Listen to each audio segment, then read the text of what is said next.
जय हिंद दोस्तों, आपका स्वागत है मेरे यूट्यूब चैनल एजुकेशनल वे में। इस वीडियो में हम झारखंड एसएससी सीजीएल के एक्सपेक्टेड कटअप के बारे में जानेंगे कि झारखंड एसएससी सीजीएल का कटअप कितना जा सकता है, आप कितना क्वेश्चन बना के आओगे तो सेफ जोन में रहोगे। ये सब हम इस वीडियो में जानने वाले हैं, इसलिए आप वीडियो को लास्ट तक देखना, क्योंकि इस वीडियो में आपको पूरी जानकारी मिलने वाली है। तो चलिए वीडियो शुरू करते हैं। Jharkhand SSC CGL cutoff 2023। Video में आगे बढ़ने से पहले आप वीडियो को लाइक करें और चैनल को सब्सक्राइब करके बेल आइकन को भी प्रेस करें, ताकि झारखंड एसएससी के एग्जाम से रिलेटेड सारी जानकारी आपको मिलती रहे। तो चलिए वीडियो में हम आगे बढ़ते हैं। जैसा कि आप सबको पता होगा, झारखंड एसएससी सीजीएल के एग्जाम में पीटी का एग्जाम नहीं लिया जाएगा, डायरेक्ट मेंस एग्जाम लिया जाएगा। जो 3 एग्जाम दिए जाएंगे, पेपर 1, पेपर 2 और पेपर 3 लिए जाएंगे, जिसमें पेपर 1 क्वालिफाई नेचर का रहेगा। पेपर 1 आपको क्वालिफाई नेचर का रहेगा, जिसमें 120 प्रश्न पूछे जाएंगे। पेपर 1 में आपका 120 प्रश्न रहेगा, वहीं पेपर 2 में आपसे 100 प्रश्न पूछे जाएंगे, जो कि लैंग्वेज का सब एग्जाम रहेगा। और पेपर 3 150 प्रश्न का पूछा जाएगा। पेपर 2 100 नंबर और पेपर 3 150 प्रश्न का आपका सवाल पूछा जाएगा, जिसमें पेपर 1 क्वालिफाई नेचर है और आपका जो मेरिट लिस्ट बनेगा पेपर 2 और पेपर 3 के नंबर को ऐड करके उसके बाद आपका कटअप निर्धारित किया जाएगा। तो आइए इसको हम देखते हैं। पेपर 1 तो क्वालिफाई नेचर है, उसमें आपको 120 नंबर में 30% अंक आपको लाना है क्वालिफाई करने के लिए। इसलिए हम पेपर 2 और पेपर 3 के कटअप की बात करेंगे, क्योंकि इसी दोनों एग्जाम से आपका मेरिट लिस्ट तैयार किया जाएगा। तो आइए हम देखते हैं। तो पेपर 2 में आपको 100 प्रश्न दिए जाएंगे, जो कि लैंग्वेज का सब्जेक्ट होगा। जो आपने फॉर्म अप्लाई करते समय जो लैंग्वेज चुना होगा, उस लैंग्वेज से आपका 100 प्रश्न पूछा जाएगा। जिसमें अगर आप जनरल कैटेगरी से आते हैं तो आपको सब पेपर 2 में मिनिमम आपको 80 प्लस अंक आपको लाना पड़ेगा।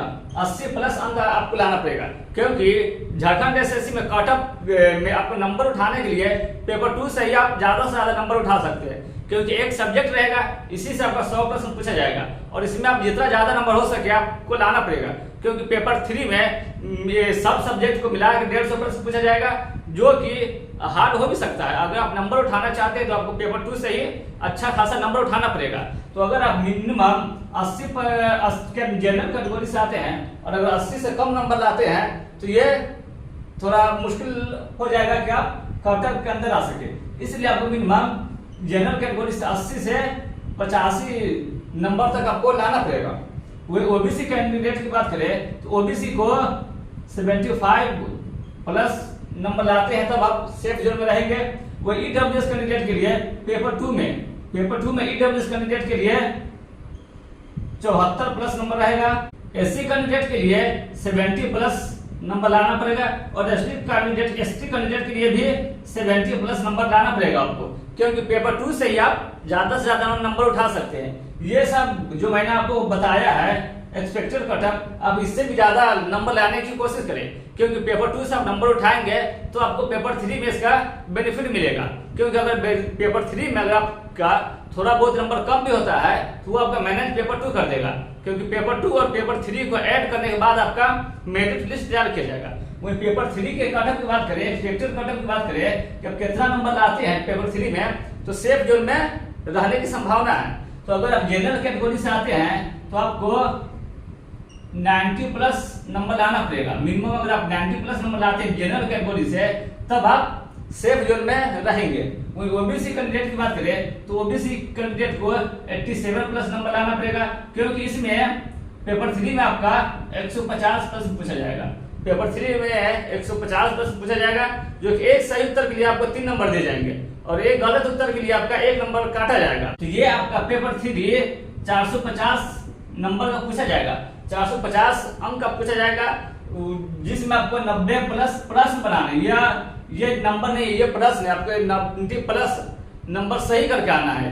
जो आप नंबर बनाते हैं जनरल कैटेगरी से, तब आपको 90 प्लस नंबर क्वेश्चन सही बना के आना है। वही ओबीसी कैंडिडेट के लिए 87 प्लस नंबर आपको बनाना है 150 में से। वो ईडब्ल्यूएस कैंडिडेट के लिए 87 प्लस नंबर बनाना है। वो एससी कैंडिडेट से अगर आप आते हैं तो आप 85 तक बनाते हैं तो भी आप सेफ जोन में रह सकते हैं। वो एसटी कैंडिडेट के लिए भी 83 प्लस अगर आप नंबर लाते हैं तब आप सेफ जोन में रहेंगे। अब बात करते हैं कि दोनों के ऐड करने के बाद, क्योंकि आपका मेरिट लिस्ट इन दोनों को ऐड करने के बाद ही तैयार किया जाएगा। तो अब बात करते हैं कि इन दोनों को ऐड करने के बाद अब कितना नंबर आपका आना चाहिए, जो कि एक सेफ स्कोर रह सकता है। झारखंड जैसे सीजीएल के एग्जाम में अब कितना नंबर लाते हैं तब आप सेफ जोन में रहेंगे। तो देखिए दोस्तों, इन दोनों को ऐड करने के बाद अगर आप जनरल कैटेगरी से आते हैं तो पेपर 2 से अगर आप 80 प्रश्न सही करते हैं, 80 नंबर लाते हैं, और पेपर 3 से अगर आप 90 नंबर बनाते हैं तो ये आपका हो जाता है, टोटल आपका हो जाता है 170 नंबर। तो अगर आप 165 से 70 नंबर तक अगर आप बनाते हैं, सही क्वेश्चन करके आते हैं, तब आप सेफ जोन में रह सकते हैं। वही ओबीसी कैंडिडेट के लिए 160 नंबर आपको दोनों ऐड करने के बाद पेपर 2 और पेपर 3 से मिला के 160 नंबर तक अगर आप लाते हैं, प्लस अगर नंबर आते हैं, तब आप सेफ जोन में रहेंगे। वो ईडब्ल्यूएस कैंडिडेट के लिए भी आप 160 मान के चल सकते हैं कि ईडब्ल्यूएस का भी 160 प्लस अगर आप नंबर लाते हैं तब आप सेफ जोन में रहते हैं।